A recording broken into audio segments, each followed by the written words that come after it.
안녕하세요. 청계고원 강사 이예원입니다. 다가오는 2학기 중간고사 내신 대비반을 제가 어떠한 방향으로 준비를 하고 있고, 또 1학기 때 우리 학교가 시험이 어떤 식으로 출제가 됐었는지 제가 간략하게 정리해서 말씀을 드려보고 싶어서 이렇게 영상 찍게 되었습니다. 사실은 1학년 2학기는요, 긴장을 많이 해야 하는 시기예요. 왜냐하면 성적이 어느 정도 잘 나왔더라도 얼마든지 이게 역전을 당할 수가 있고요. 반대로 생각하면 역전을 해볼 수도 있는 좋은 기회이기 때문에 2학기 때는 정말 불을 켜고 이 자기의 어떤 실력을 좀 다져야 하는 시기라고 생각을 합니다. 그래서 사실 이때쯤 되면 학원 이동도 많고요. 그리고 공부 방향을 다시 한번 점검을 할 수 있는 그런 시기라고 생각을 해서 저 또한 뭔가 새로운 각오로 새로운 학기를 준비를 하고 있습니다. 먼저 우리 학교의 이렇게 시험 경향을 한 줄로 한번 요약을 해본다면 시험 범위가 정말 이렇게 많을 수 있을까 싶을 만큼 다른 학교의 모든 대치권 학교에 비해서도 정말 많은 분량의 시험 범위를 자랑을 하고 있고요. 두 번째로는 서답형이 새끼 문제가 많아요. 그래서 하나의 서답형에서 묻고 있는 정보가 한 적게는 뭐 4개, 많게는 7개까지 나오기 때문에 이런 부분에서 이 점수 실점을 좀 경계를 했다면 이 난이도 자체는 요거 두 개를 제외하고는 그렇게 높지는 않았던 시험이다라고 생각을 합니다. 실제로 1등급 커트라인이 그렇게 뭐 높게 형성된 것도 아니었고요. 대신에 이게 상위권하고 이제 중위권의 갭이 차이가 좀 벌어졌다라고 생각이 드는 부분이 제가 방금 말씀드린 이 두 가지 영역이에요. 시험 범위 자체가 많기 때문에 시험 내신 시간 안에서 충분히 이 시험 범위에 있는 것들을 소화하지 못하고 시험장 안에 들어갔을 때 이 말려버릴 수가 있었고요. 또한 두 번째는 서답형의 유형 자체가 충분히 정복이 안 된 채로 들어갔으면 이게 자기가 혼자서 학원에서 공부를 할 때랑 서답형으로 아예 거꾸로 물어버렸을 때는 완전히 또 맥락이 달라지는 거거든요. 이런 부분에서 좀 재빠르게 이 두 가지를 적응을 한 아이들이 1학기 때 이 성적이 좋았던 걸로 제가 봤고요. 반대로 충분히 가능성이 있는 학생인데 이 두 가지 중에서 하나 정도가 삐끗했으면 이게 난이도가 그렇게 높지 않았기 때문에 생각보다 이거 등급 받기가 쉽지 않네 이렇게 느꼈을 만한 학생들도 분명히 있었을 거예요. 근데 괜찮아요. 이제부터 잘 다져서 올려놓으면 충분히 역전도 가능한 학교가 저는 단대부고라고 생각을 하거든요. 그래서 이런 부분들 녹여서 각각의 어떤 영역에서 제가 어떻게 준비하고 있는지를 말씀을 한번 드려볼게요. 먼저 문법의 경우에는 우리 학교의 가장 큰 특징인데 교과서 문법만 벽화하지 않아요. 고3의 언매 범위 전체를 다뤄주시는 학교거든요. 저는 그 점이 또 되게 좋다고 생각을 합니다. 왜냐하면 막상 이제 공부할 때는 애들이 힘들어 하죠. 근데 이게 1학년을 이렇게 어렵게 보내고 나면 이 언매를 한번 이렇게 정리하고 이제 가는 거기 때문에 아이들이 모의고사를 볼 때 훨씬 더 수월하게 적응을 잘 해요. 그래서 이런 부분 당장에 단기적으로 힘들지라도 사실은 제 단대부고 반이 1학년도 그렇고 2학년도 그렇고 되게 분위기가 좋거든요, 사실은. 제 반이 특징이 이제 아이들하고 워낙에 끈끈하게 이 관계를 유지하면서 끌고 가는 반이기 때문에 분위기 자체는 전부 다 좋은 편이긴 한데 특히나 이 단대부고 아이들이 워낙에 해맑고요.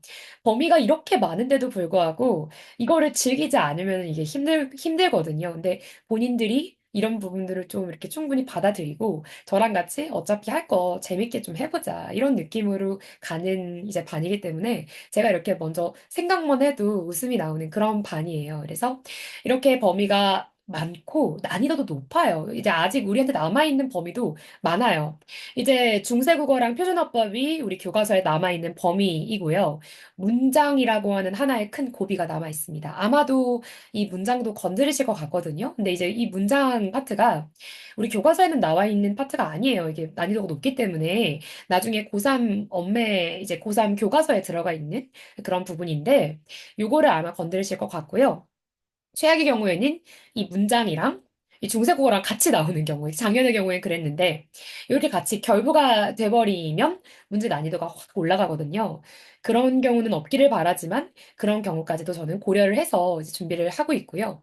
또 문법에서 서답형이 자주 출제가 되는데 거기에서 이제 부분 점수 감점되는 거 정말 주의해야 돼요. 그래서 자기가 객관식 다 맞았는데 이번에 서답형에서 삐끗해가지고 요게 이제 등수가 좀 아쉽게 나오고 그런 경우가 있었거든요. 그래서 이런 부분들 이번에 문제 유형만큼은 좀 정복하고 들어가는 게 필요합니다. 왜냐하면 1학기 때는 다들 이제 처음이니까 좀 삐끗해도 이게 티가 잘 안 날 수도 있었다면 2학기만 돼도 이게 누가 빨리 우리 학교 문제에 적응을 하느냐의 싸움이거든요. 근데 조금이라도 이게 적응이 좀 늦어지면 바로바로 티가 나는 게 또 1학년 2학기입니다. 그래서 이번에 준비를 하면서 이런 부분들 놓치지 않고 좀 차분하게 챙겨갈 수 있도록 제가 특히나 더 신경 쓸 생각이고요.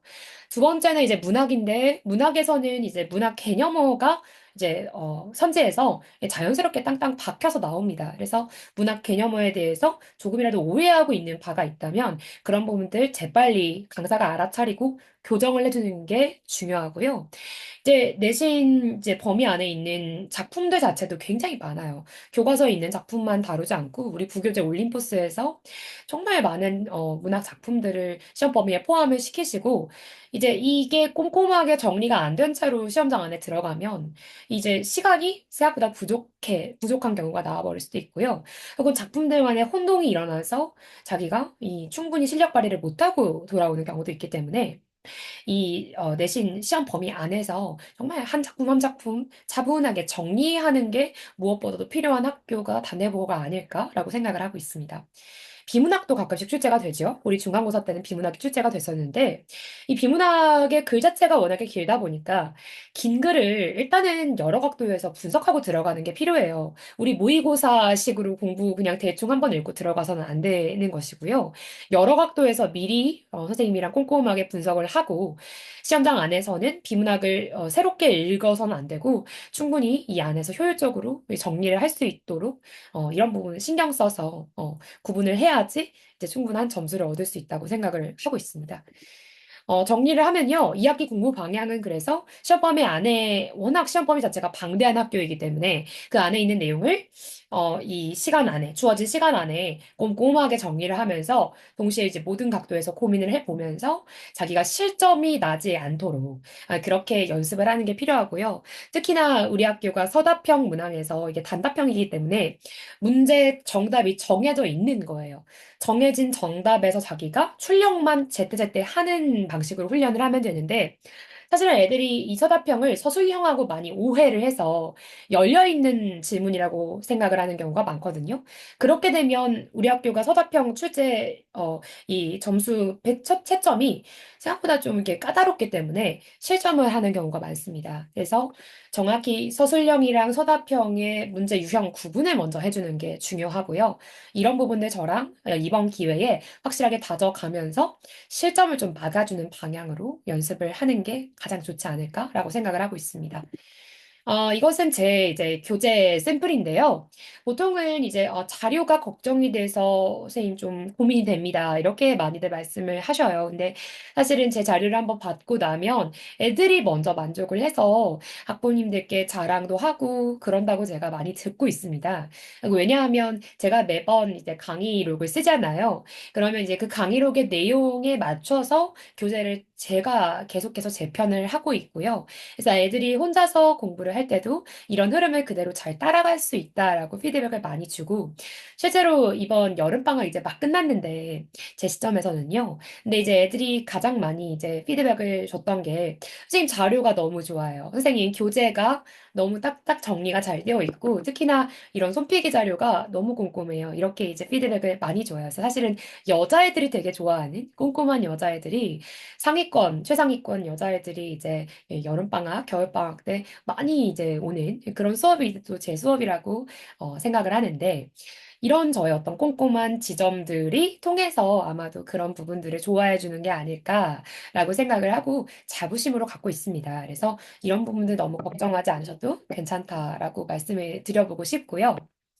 그래서 이제 제가 생각하는 저의 교육 철학이 담겨 있는 저의 어떤 내신 대비반 강조점을 마지막으로 말씀을 드리고 영상 마칠 것 같은데요. 먼저 제가 직접 운영하는 클리닉이 저의 자부심입니다. 이제 국어라는 과목이요. 이제 언어 구조를 닮아가야지만, 강사의 언어 구조랑 최대한 합치가 되어야지만 성적이 오를 수 있는 과목이에요. 그래서 저한테 와서 성적이 올랐다 하는 친구들은 제 클리닉을 정말 적극적으로 활용한 친구들이거든요. 절대로 수업만 열심히 듣는다고 해서 성적이 확 오르는 거는 아닙니다. 이 국어라는 과목이 그렇게 만만한 과목이 아니기 때문에 제가 사실은 수업을 운영하는 것보다도 클리닉을 운영하는데 에너지가 훨씬 더 많이 들어가요. 그래도 제가 꼭 유지를 하고 싶고 유지를 할 예정인 게 제가 직접 운영하는 클리닉이에요. 그래서 적극적으로 이런 부분들 활용할 수 있는 학생들만 왔으면 좋겠습니다. 두 번째는 이제 자료를 너무 넘치게 주는 거를 저는 상당히 좀 경계를 합니다. 효율적으로 이 학생이 충분히 소화를 하고 시험장 안에 들어갔을 때 실력 발휘가 충분히 난다고 믿고 있는 사람이고요. 그래서 이 자료를 효율적으로 주는데 집중을 하고 있는 그런 부분이 있습니다. 세 번째는 이제 애들이 많이 착각을 하는 부분인데 내가 개념 학습만 충분히 하고 들어가면 내가 잘할 수 있겠지라고 착각을 많이 하는데 그거는 중학교 때의 고등국어, 중학교 때의 국어 학습 방식이에요. 고등국어의 경우에는 개념만 학습한다고 해서, 이거 안 되네 하는 거 분명히 아이들이 먼저 느낍니다. 시험의 운영 능력이 중요합니다. 시험장 안에서 시간 분배 능력, 그리고 자기가 분명히 페이스가 말리는 시점이 와요. 텍스트가 워낙 많은 이제 과목이기 때문에. 그랬을 때 자기가 말린 그런 상황에서 어떻게 문제를 좀 헤쳐나가는지 이런 것까지도 이미지 트레이닝을 충분히 시키고 들어가야지 고득점을 받을 수 있는 게 저는 국어 과목이라고 생각을 합니다.